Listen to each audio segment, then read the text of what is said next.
So, before I do a little bit to the pond today, me and the boy would go up the mountains, isn't it, Wolf? So, currently, where are we? So in the background there, you can see Penny Fan. That's the highest mountain in the Brecon Beacons. We just go to a secret squirrel place now. It's like an old slate mine or something, but I really like it. Cool, little Wolf boy? We might go around that mountain and back down a forestry the other side later on, and then we'll go back and do a bit of the pond.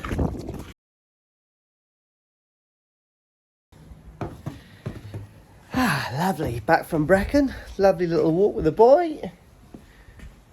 Fishes and a little drive through. Yeah. So my plans today. Yeah, someone commented on the on my pergola saying you shouldn't have done it flat because it's going to hold water. It's not flat. It's it follows the same line as the roof.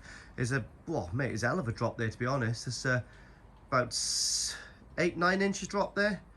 You can see it across the other side. So yeah, it's not flat. It's a hell of a drop. It might appear flat from a couple of different angles, but yeah, it's lovely. I'm really happy with that so far. So what I'm going to do now is nothing special on this episode.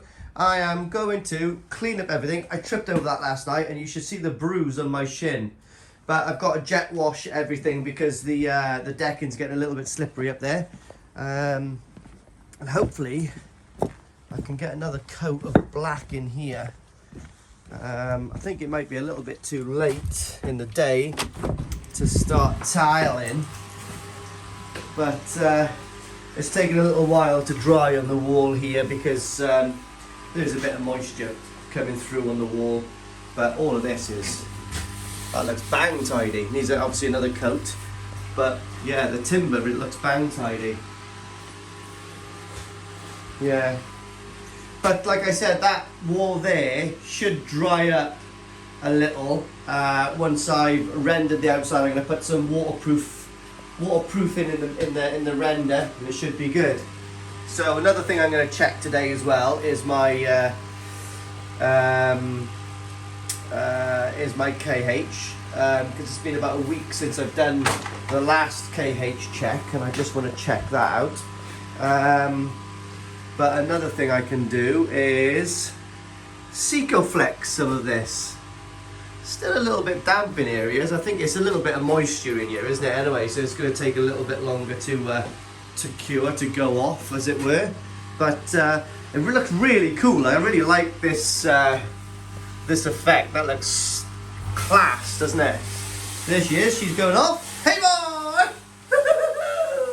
But that is working like a charm. Yeah, fantastic. Got a little trickle in there, look. Lovely jubbly.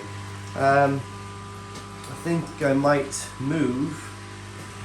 I don't know where I'm going to put that yet. We'll leave that there for a second.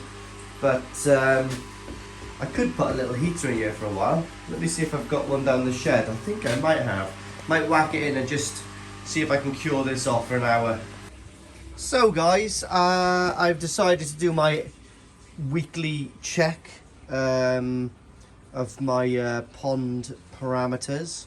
The water's looking slightly green, but you know what? I can see on the sides down there, I can see some algae, and I'm not really worried about that. Obviously, we've had quite a mild winter so far, so what I'm going to do is ignore that. I'm not really cared about crystal clear water in the middle of the winter. I just want it to be good water. So you know, the mud ponds of Japan are literally pea soup, so I'm not going to put my UV lamp on at the moment. It's just no point putting the amalgam on, so I'll just leave them. They're extremely happy. There's not a mark on any fish at the moment, touch wood. I'll be honest with you, I don't want to jinx myself, but I can't even see any carp pox on any of them, so it must be, do you know what I mean? It must be okay in there. So yeah, here they are. Bit of a swim by, guys. So there's the full range. I'm thinking about getting rid of the, see the big kahaku there? So that's a Danichi Kahaku. It's about 56, 57 cm now. I'm thinking about getting rid of that, guys. So if anybody would be interested in that at an absolute bargain price, please find me on Facebook and let me know. Obviously, you'll have to come and collect it. I haven't got a license to ship them or post them or whatever. And to be honest, you know, the amount of problems that I've had with, well, the amount of problems we've seen actually with postage from Telford Coy and whatnot, it's a bit of a joke. So anyway, I've got bags and boxes here for you guys. So if you are interested in that, and the only reason I'm getting rid of that fish is it was a little bit of an impulse buy, and also it's a little bit too big for the other fish are coming on really well, and it's a really competitive fish. So yeah, so there it is there, guys. Danichi Kahaku. I believe it's 5 years old. So come and grab yourself a bargain, and it is a bargain, trust me. So find me on Facebook and drop me a message. Yeah. Anyway, but what I'm doing now, guys, is I've just taken a couple of readings for the nitrate and ammonia. 0, I would have thought. Let me just check that against the actual. Possibly. No, I really. Was that? No, that's yellow, not green. You know, I would say there possibly is. Oh, a trace of ammonia, but I've actually upped the feed. So with this at the moment, I'm feeding for, is it 2 minutes? So 6 feeds a day at 2 minutes, like countdown or whatever. So it's quite clever. The computer in it will register what the amount would be for each feed, if you know what I mean. So I start at 6 in the morning and it finishes at 6 in the evening, I think. Is it 6 in the morning, 6 in the evening, or is it 9 in the morning, 4 in the afternoon? I can't remember, but it's on the hour anyway, so I don't think it is 6 till 6. Great. Yeah, but anyway, that's what I'm feeding with that. And I've only just upped it in the last 4 or 5 days because the fish were clearing the feed. Yes, you can see a little bit of feed at the moment on the top of the pond, but that's because I'm looming over them, probably scaring them to eat that final fill. So yeah, I'll monitor the. Plus, this has been standing now for about 5 minutes, so actually that was bright yellow when it was a minute in. But what I'm going to do now, guys, is I'm going to use my HAANA meter to read my KH. So what I'll do is I'll show you if you want. Right, guys, so what I'm going to do is I'll show you how to use a HAANA KH meter, basically. So basically it all comes as a small little kit like this. It's got a cover on it as well, like a plastic cover, a paper cover, which I've taken off for outdoor use. I've actually got a full range of these now, thanks to Christmas. Not a full range, but I've got ammonia, nitrate, and KH, which I think is the most important. Yes, I know I've just done a dropper test for the ammonia and nitrate, but to be honest, I haven't even opened those boxes yet, so I don't really know how they work because there's a little bit of calculation involved with this. It's not rocket science, it tells you how to do it. I need to get a better stand, don't I, guys? I'll be honest with you. Excuse that hiccup. But anyway, I bet it's going to happen again. But anyway, what I'll do is, can't remember, I just left off. Anyway, let's do a check with this. So, what it comes with is, this is the actual thing, the blue egg, right? So, what you do is, you switch it on, and you will see, it will say C1. So what you do then is, you open the top, it's like a little Zippo lighter, I guess, right? And you get 10 mil of fresh pond water, okay, which I've just put in this now. You dry it so you don't get any wetness or moisture in there. You pop it in, you close the top, you press the button. You wait for a couple of seconds, right? And it says C2. Okay, so after that, what you do is you open this, you take this out, you put it down, and you basically get, let me put this in my pocket, right? You basically get a solution. So what you do is you get 1 mil of this solution. Oh my God, trying to do this with standing up with one hand. So you draw it up. It's sort of like, it's cool. Looks like predator's blood. Okay, so put the top back on this. Now this obviously lasts for ages. I don't know how many mil is in there. There's 30 mils, so that's 30 tests in that bottle. But I think they're peanuts to buy anyway. And when you do buy a refill, I think they come bigger than that anyway. So, and then what you do, guys, is you open your fresh pond water. You zip that in. Oh, like that. Give it a bit of a shake. Not too much because it says don't put any bubbles in the actual the meter. So then what you do, make sure it's dry, pop it into the meter, close the lid, press the button.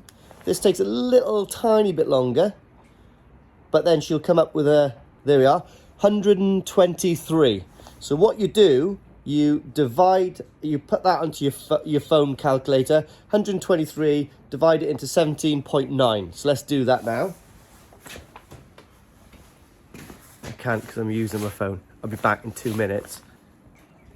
Boom, and I'm back. So 123 on there, when you've done the math on your phone, works out that my KH now is 6.8.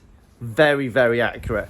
Now, 6.8 is a nice KH, isn't it? So I'm trying, I've been talking to someone in the know, really in the know, and he went through all my pond parameters. We were on WhatsApp talking for a long time, and this is a really knowledgeable guy, actually. And he said everything's okay, but your KH is low. My KH was like 1.7, you know, and as we all know, everything needs carbon to survive in the pond. Plants, bacteria, everything, okay? And your fish, obviously. And everything consumes carbon. So if that carbon runs out, basically everything's going to die, including your bacteria that you keep in. That's probably one of the reasons why my water's gone a little bit green, is because I've raised my KH in the last 4 to 5 weeks, and it's gone from being crystal clear to a little bit murky, but I generally believe that's because the water's a lot more healthy with the carbon content in there, and what's happening, I'm getting a little bit of an algae flourish, I guess. I bet they're loving life in there, but I'm sure if I put my amalgam on, flick that on, within a couple of days, it will all group up and the drum will catch it all. So it's probably just a bit too fine to go through that. Is it 60 micron screen on the Awaz standard? I'm not sure, 60 I think. Anyway, so yeah, when we're coming into the new season, what I will do to get that water clarity bang on again, once this top comes off, I want this pond looking amazing for the summer, because blood, sweat and tears has gone into this now. It's a joke. I want to sit here in my hammock, yes, I've got a hammock, to watch my fish, watch a bit of YouTube and have a glass of wine. I've also got a little burn pit that I have here sometimes. So yeah, so that's the score. So HAANA meters, guys, they're really, really good. I can't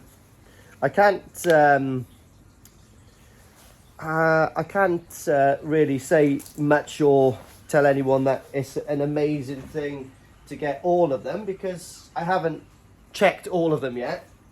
But this KH one has really changed my pond life, to be honest. What I do is always swill it out and put it away, dry it and put it away in the box. But what I might do next, the next video, I might do a little, well, I'll work out the maths on the other two, and we can do a comparison on the dropper tests and the HAANA meters. So I think the HAANA meters are very good. And I've always wanted, I like a bit of tech. I'm slowly building up all my tech. You know, I got the Blue Lab Guardian in there, which, I'll be honest, is a game changer. I highly recommend people to get that Guardian Blue Lab.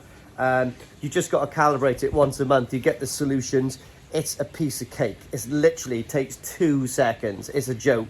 You just take the probe out. When it blinks and it tells you it needs to be recalibrated, you take the probe out, you put it into the, is it the 4? I think it's the pH4, which will calibrate the low, and then you press another button and you put the probe into the 7.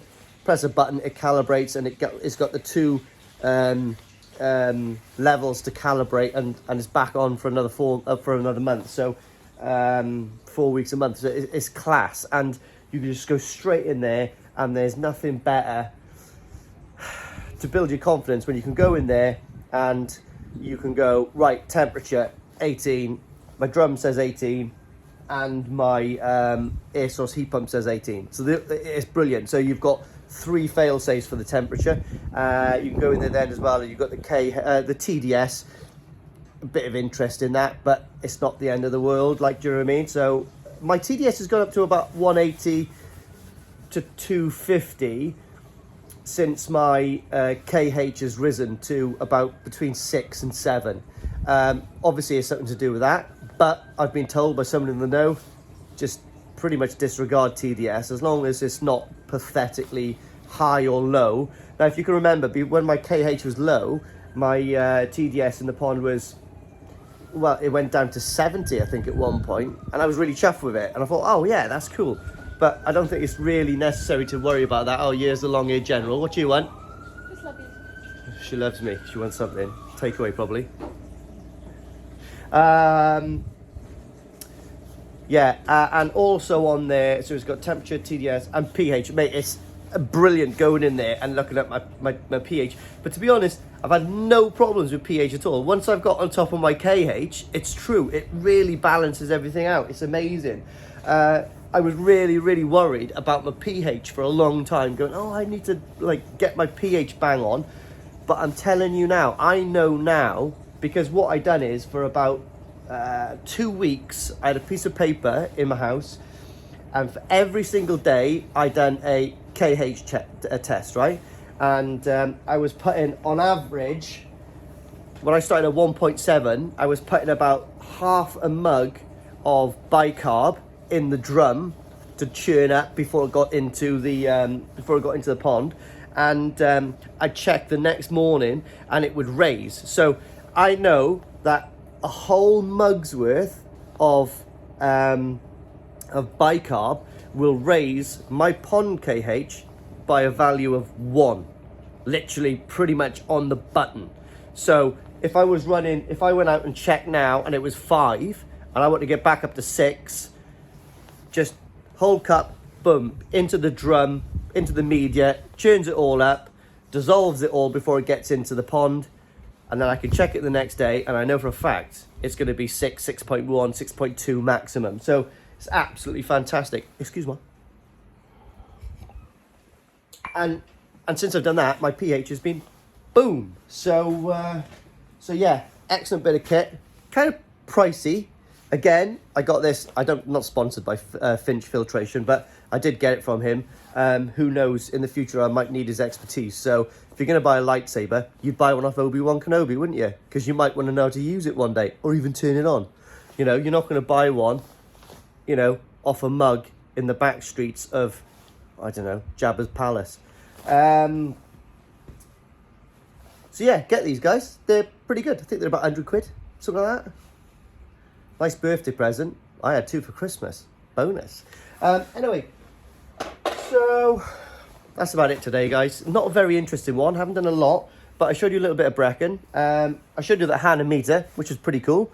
I showed you a little bit more in the pump house. It's just done another coat as well of black in there. I'm not going to show you that again. It's not going to make you watch paint dry. And that's it. So you probably won't get another video now until next week. But it's going to get exciting in the pump house now. I can see within next week I might be going to Kent. So we might do something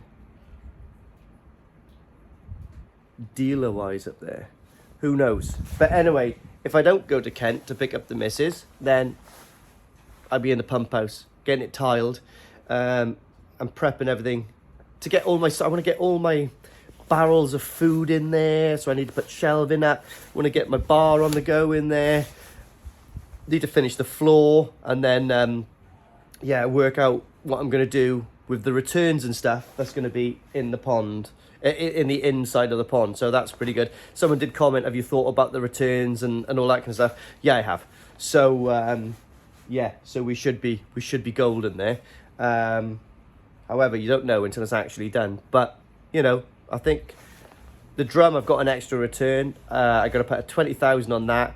And what I'm going to do is, if you can, I'm going to slightly drop the floor into the main pond, so any crud or crap that gets on that floor will naturally just fall down. Right by the entrance of that, I've got a return right on the bottom pushing across that way, so that's going to push all the crud straight out, and I'm going to put 2 returns on each side pushing straight out. So when my backy shower falls in, there's going to be 2 returns pushing it straight out into this main pond, which then the return on the bottom of the big pond will push it straight into the drain. So I'll only be running 1 drain again. Don't need it, mate. It's going to be 2,500 gallons, probably 2,800 gallons. So it's not a massive pond, and I just don't need to put an extra drain in there. Yeah, that's my opinion anyway. But anyway, thanks for watching, guys. Catch you in the next one.